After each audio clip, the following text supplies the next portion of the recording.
Brasil é um país formado por diferentes raças e classes sociais. E tão diferentes quanto elas são as oportunidades que as pessoas vêm tendo ao longo dos anos.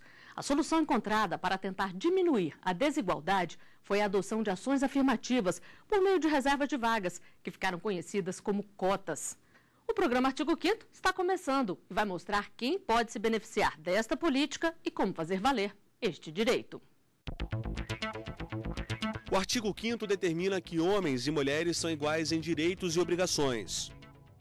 E para falar sobre as cotas, eu recebo no estúdio do artigo 5º Roberta Fragoso, procuradora do Distrito Federal, e o advogado Paulo Trindade. Sejam bem-vindos ao artigo 5º.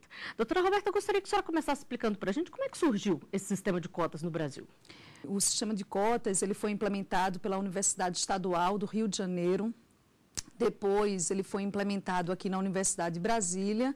Então, houve um questionamento, nós ajuizamos um ADPF número 186 aqui no âmbito do Supremo Tribunal Federal.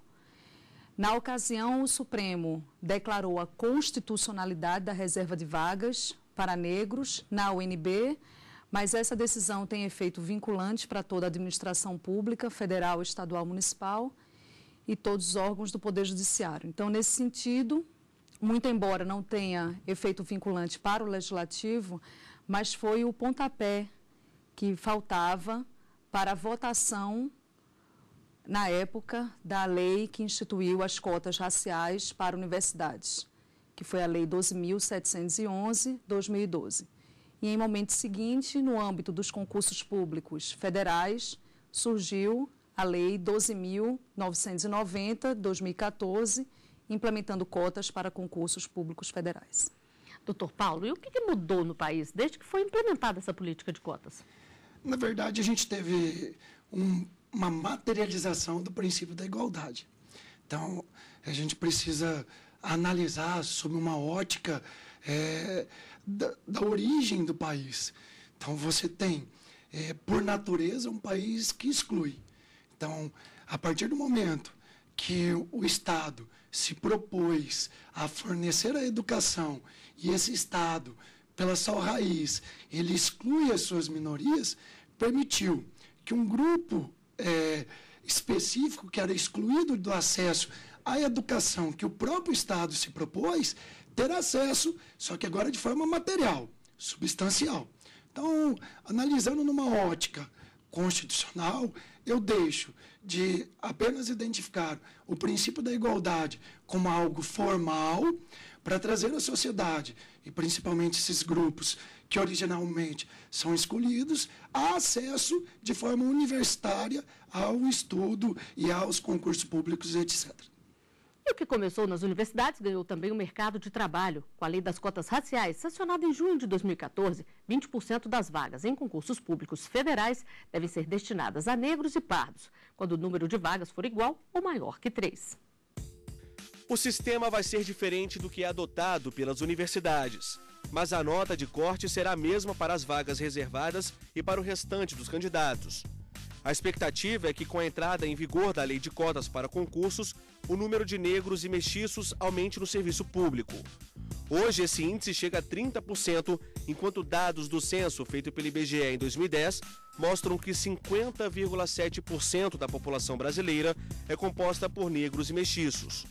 Alguns concurseiros concordam com a reserva de vagas. Eu acho que vai beneficiar muita gente, principalmente os pobres, porque a maioria é negra e pobre, né? Outros acham que a lei precisa de alterações. As cotas teriam que ser sociais e não raciais, né? Porque aí você acaba dando mais ênfase ao racismo, entendeu? Agora, cotas sociais, você está querendo resolver um problema, né, da questão realmente da pobreza no Brasil. Eu acho que o problema é mais social do que racial. Que as cotas deveriam ser para os pobres. E os que discordam alegam que as cotas acabam estimulando o preconceito racial. A lei das cotas ela mais serve para segregar as pessoas do que servir como uma bonificação. Doutor Paulo, os entrevistados falaram em preconceito, segregação, racismo. O que o senhor pode dizer sobre isso? A gente vive num país que, por natureza, ele impôs uma exclusão. E nós não podemos virar as costas que determinado segmento da sociedade ainda encontra-se excluído. E o Estado, quando ele se propõe a tratar todos iguais, eu não posso fechar os olhos para esse sistema. Então, eu tenho que, obrigatoriamente, oportunizar aquele que é excluído e tratar de forma a equilibrar essa diferença. E daí a natureza da ação afirmativa. Porque a natureza da ação afirmativa é, através dessas políticas públicas, reduzir a natureza discriminatória. A gente pode analisar que até uma lei temporária, pelo menos sob a ótica federal, essa cota que foi especificamente racial, ela terá um período de 10 anos. Então, o próprio Estado está dizendo à sociedade, eu não vou estimular de forma perpétua. Em um período curto, que já foi pré-fixado, eu vou dar o acesso a um grupo de minoria e é o Estado que, na origem, acabei discriminando, eu tomo medidas, políticas públicas para reduzir essa desigualdade formal e material. Doutora Roberta, e a senhora, como é que encara essas cotas? É evidente que todos nós queremos a construção de um país mais justo, mais igualitário, mais harmônico, mais democrático. A questão que se coloca agora não é superficial. Existem vários problemas para a implementação das cotas raciais no modelo em que eles foi pensado aqui no Brasil. E esses problemas, em sua larga medida, estão sendo solenemente ignorados pela maior parte da população. Então, primeiro ponto, o que são raças? Raças, do ponto de vista genético, biológico, nem sequer existem. É preciso esclarecer, porque me causa muito espanto, por exemplo, agora uma campanha recente realizada pelo SUS, falando sobre doenças em negros e doenças de brancos.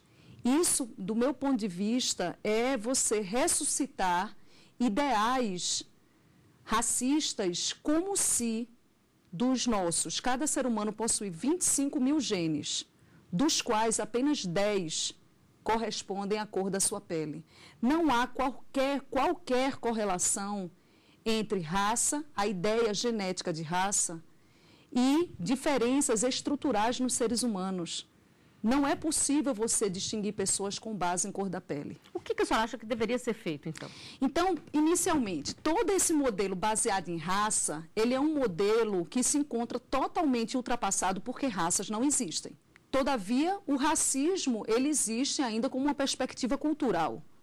Como é que você combate o racismo? Ora, em todas as sociedades em que cotas raciais foram implementadas, e eu cito aqui o país pioneiro nessa medida, que foram os Estados Unidos, só para você ter uma ideia, do ponto de vista da educação, as cotas raciais lá foram julgadas inconstitucionais em 1978, elas duraram apenas 8 anos. Todos os países que implementaram o modelo de cotas, eles tiveram sempre, durante muito tempo, séculos de leis segregacionistas e que identificavam com clareza cristalina o grupo dos beneficiados. Então, por exemplo, nos Estados Unidos, que é o país pioneiro dessa implementação, para você ser considerado negro nos Estados Unidos, bastava você ter uma gota de sangue negra na sua ascendência, ainda que na aparência você fosse loiro dos olhos azuis. É por isso que o termo afrodescendente lá faz todo sentido. Aí eu lhe pergunto, quando você implementa cotas raciais no Brasil, como é que você vai identificar com clareza quem são os destinatários? Aí você tem diversos problemas. Por exemplo, o caso da UNB, que foi o caso que nós ajuizamos a ação contra esse sistema. Lá eles instituíram um tribunal racial e, com base numa comissão secreta, eles analisavam os candidatos e diziam quem era o branco e quem era o negro. Não é à toa que gêmeos univitelinos, um foi considerado branco, o outro foi considerado negro. É preciso destacar que no modelo atual de cotas, que está sendo implementado no Brasil, não há o recorte de renda. Essa cota de concurso público não tem recorte de renda. Então, eu lhe pergunto, de acordo com o princípio da igualdade, se você pega uma pessoa que é um pouco mais clara e outro que é um pouco mais escura, eu não estou falando, estou falando de variações ínfimas. Só que a pessoa que é um pouco mais clara sempre foi pobre, morou na favela e estudou em escolas públicas. E a pessoa que é um pouco mais escura, sempre teve uma condição de vida privilegiada, estudou em escolas particulares e teve uma condição de vida excelente. É justo, na atual circunstância, você privilegiar a pessoa por conta da sua tez, já que esse critério é inexistente? Eu vou passar então a pergunta para o doutor Paulo. Doutor Paulo, como é que é feita essa distinção? Aí quem é que tem direito ou não tem? Na verdade, o que eu percebo é assim, o Estado, ele acaba, se você colocar em termos claros, há necessidade de cotas. O erro é do agente público que não consegue diferenciar. Então, o que eu percebo muito claro, muito evidente, que o Brasil reconhece que existe essa discriminação, o Brasil reconhece que existem grupos excluídos, mas um Estado, não consigo identificar de forma clara quem deve agrupar para aquele segmento. Mas o Estado, de fato, reconhece que eu preciso tomar medidas para que aproxime os grupos excluídos. O fato é que eu preciso da cota, mas eu, agente administrativo, não estou conseguindo, e como foi o da UNB, eu, como agente administrativo, identificar quem é e quem não é. Então, o que me deixa muito claro é, a cota, ela vem da origem da discriminação do nosso país. E a gente precisa dela, isso é imprescindível. Mas, como eu, agente administrativo, identificarei esta separação para chegar ao princípio da igualdade substancial, mas é uma questão do agente público, do Estado que não encontrou medidas suficientes para identificar e separá-los. Tá? Então, perceba a identidade. Eu, Estado, reconheço que há uma separação, eu, Estado, reconheço que há uma discriminação, mas eu, Estado, como agente administrativo, reconheço que não sou apto a traçar metas e distinções eficazes que possam falar, realmente, você é o excluído e você vai para cotas. Mas, só para identificar, na lei federal vai ter, o negro ele vai conseguir concorrer em 2 vagas, tanto a geral quanto a especial. Quer dizer que então, quem então se inscreve por cotas pode... A lei federal conseguiu fazer essa separação, tá? Mas aí a doutora Roberta até identifica isso. A 12.990 faz essa separação, racial ou geral, e acabou fazendo uma divisão. Mas fato é que, no caso da UNB, eu não posso atribuir ao enunciado da Constituição Federal. A Constituição Federal impõe ao Estado essa prestação universal, de forma igual. A DPF 186 foi julgada à unanimidade pelo STF, que deveria existir. E alguns ministros foram no sentido, eu não posso, Estado, perpetuar essa cota. Mas hoje eu preciso dela, porque de fato há uma exclusão. Nós vamos a um rápido intervalo e voltamos já com mais Artigo 5º.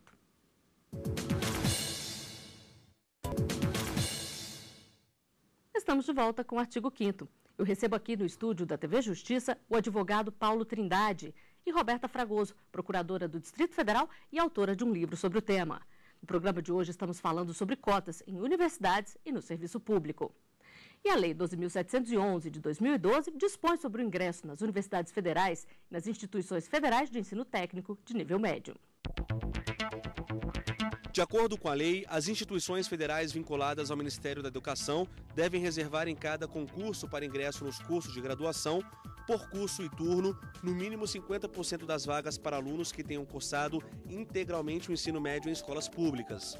Metade dessas vagas deve ser reservada a estudantes de famílias com renda igual ou inferior a um salário mínimo e meio por pessoa. Doutor Paulo, o que levou a essa reserva de vagas também para alunos do ensino público? O Estado, tentando diminuir essa exclusão, acabou trazendo pessoas que têm renda baixa e cursaram integralmente no ensino público a possibilidade de acessar universidades federais e universidades estaduais. Se a gente for analisar especificamente a concorrência em curso de medicina, a pessoa que tem um favorecimento, uma renda melhor, e é exclusivamente aquele estudo específico, bancado especificamente por uma classe médio-alta, ele sempre vai prevalecer em relação ao curso de ensino público. E aí, como que eu vou fazer? Colocar em pé de igualdade, uma pessoa que vai ingressar numa universidade federal, que teve todo o custo em escolas particulares, que exclusivamente são voltadas para o ingresso na universidade federal, com uma pessoa que teve o ensino público, com todos os problemas que são decorrentes do ensino público, em pé de igualdade. Há uma diferença flagrante.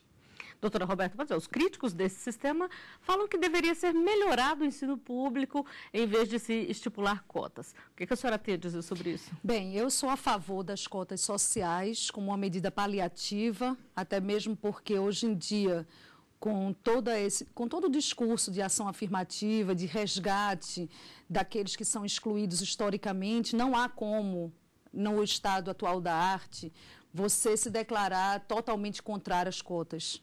De alguma maneira, tem que ter uma política afirmativa para a integração. Todavia, eu acho que as únicas cotas constitucionais seriam as cotas sociais, porque em um país totalmente miscigenado, como é o caso brasileiro, saber quem é ou não negro é um verdadeiro exercício de loteria.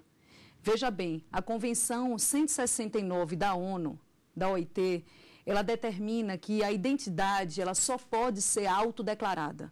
Não é possível a heteroidentificação em relação à cor que você pertence.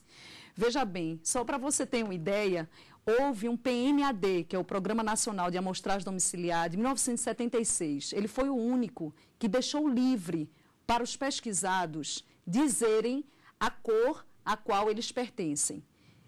O resultado no Brasil foram impressionantes 135 cores diferentes.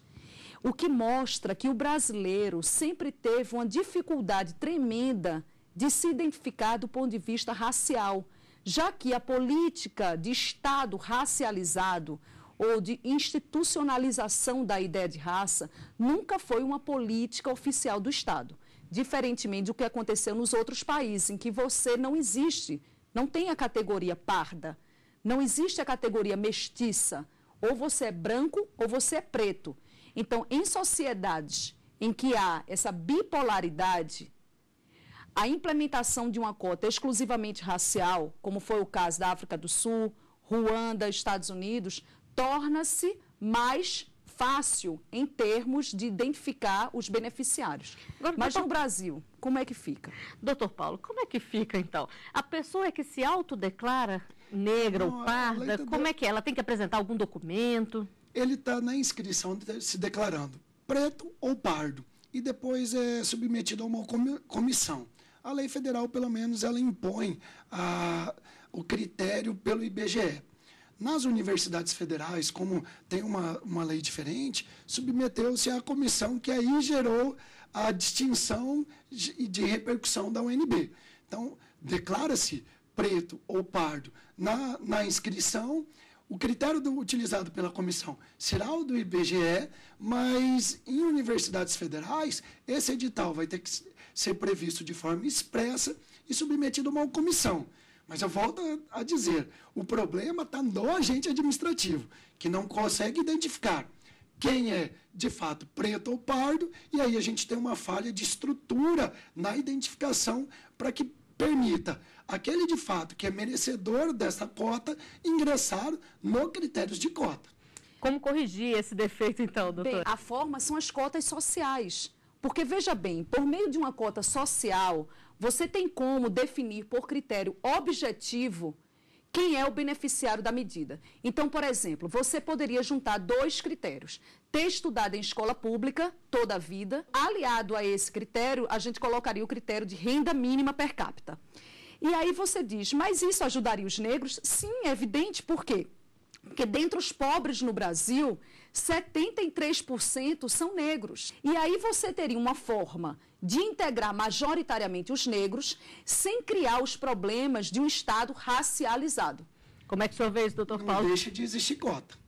A gente ainda está no critério nebuloso de identificar isso. O poder público se omite porque a política pública dele é implantada de forma equivocada. O modelo de gestão administrativa do Brasil é falido. É falido. Então, a gente tem cotas raciais ou cotas sociais e ao final criar a mesma polêmica das cotas raciais. Eu não vou chegar a um critério objetivo que possa, de fato, estar no mesmo patamar. Bom, a polêmica está boa, a discussão está boa, mas vamos ver também o que pensam as pessoas nas ruas. A nossa equipe foi conferir as opiniões. Eu sou a favor, porque por causa do histórico mesmo que eles passaram de toda essa exclusão, de segregação social. A questão é muito mais complicada do que só você é a favor ou contra, mas levando em consideração toda a história do país, o contexto social que a gente está hoje em dia, eu sou a favor das cotas. É muito relativo, mas eu acho que depende muito, muito mesmo mais do esforço da pessoa, né? Assim, pode parecer meio injusto. Teve gente que não teve bom ensino, gente que estudou na escola pública, não dá para comparar com os alunos que estudaram em escola particular de alto nível. Eu acho que tem que ser dado uma chance. Eu passei por cotas. Não dá nem para comparar uma educação de ensino particular com uma educação de ensino público. E assim, dar oportunidade para essas pessoas de entrar na universidade e ingressarem na carreira profissional futuramente, assim, é um dever do Estado também, na minha opinião. Então, eu sou a favor das cotas, sim. Procuradora, uma das entrevistadas falou ali que depende muito mais do esforço. É feito algum acompanhamento para se saber também, além da entrada, do acesso ao ensino superior e aos concursos, se existe o aproveitamento no mercado de trabalho, se existe essa evolução? A análise que vem sendo feita é uma análise bastante rasa, porque, veja bem, aqui mesmo no programa foi dito que 30% dos brasileiros que estão em concurso público, servidores públicos, são negros. O problema, ao meu ver, passa a ser o seguinte: como é que você, no Brasil, vai fazer uma cota exclusivamente racial, sem qualquer recorte de renda, como é o caso das cotas para concurso público, e você vai justificar que uma pessoa, um indivíduo negro, que teve todo o acesso a uma boa formação, que estudou em escolas particulares, porque é interessante destacar que uma pesquisa recente, realizada pelo Instituto Nacional das Universidades Brasileiras, demonstrou que em 10 anos de cotas exclusivamente raciais, não houve o aumento de nem 1% de estudantes pobres no ensino superior. Ou seja, quem está se beneficiando da cota exclusivamente racial não é o aluno negro e pobre, é o aluno negro que estudou a vida inteira numa escola particular de excelente qualidade. Como justificar perante uma pessoa de cor de pele um pouco mais clara, porque no Brasil, verdadeiramente, o branco puro é muito difícil, já que nós somos todos afrodescendentes? Como justificar isso perante o princípio da igualdade? Doutor Paulo, o que dizer sobre isso? Eu sempre mando as perguntas para o senhor de volta, né? Doutora Roberta, concluir. Mas eu não posso transformar a exceção em regra. Não há um período muito distante, nós estamos vivendo, o sujeito foi ingressar em Brasília no metrô e foi excluído, porque você é macaco. Então, a realidade não pode ser esquecida. Nós vivemos, como regra geral, ainda em um mundo de exclusão. E quando se cria a cota racial, não está criando ela como forma perpétua. Negro ou pardo, se vitimize e a vida inteira eu, Estado, conferirei essa exclusão para você. Está dando um período para que ele se reaproxime daquele patamar pretendido pelo Estado. Bom, para encerrar, eu gostaria de saber de vocês o que precisa ser feito para ter um sistema eficiente de acesso ao ensino superior e aos concursos. Doutora Roberta. Somos um país de mestiços, não somos um país de categorias raciais estanques. Não é possível que o Estado identifique qual é a minha cor. Isso é uma questão subjetiva, de acordo, inclusive, com a Convenção da ONU. A única possibilidade é a autodeclaração. Não é possível que o Estado diga se a minha declaração, que é subjetiva, que é uma questão de identidade, foro íntimo, esteja correta ou errada. Então, nesse sentido, do meu ponto de vista, a única cota legítima e constitucional seriam cotas sociais, por meio das quais você conjugasse critérios, renda mínima e haver estudado em escolas públicas. Para o senhor, doutor Paulo. Enquanto o Estado não efetivamente se propor a aplicar o que a Constituição Federal faz, eu não vou ter essas cotas. Independentemente do critério, o Estado, a administração, precisa se debruçar na Constituição e aplicar a Constituição. Não precisa eu estar lá, construção de uma sociedade livre, justa e solidária. O Estado tem como princípio a dignidade da pessoa humana e o pluralismo político como apenas um enunciado descritivo. Eu preciso de Estado administrativo identificar, de fato, quem precisa ser reduzido essa diferença. Aí, a partir do momento que o Estado encontrar um critério objetivo, sem tomar como parâmetro questões excepcionais, eu, Estado, administração, vou reduzir essa diferença. Bom, eu agradeço muito a presença de vocês aqui. Nós estamos chegando ao final de mais um Artigo 5º. Você também pode participar do nosso programa, mandando sugestões para o e-mail artigo5@stf.jus.br. A gente se vê na semana que vem. Até lá.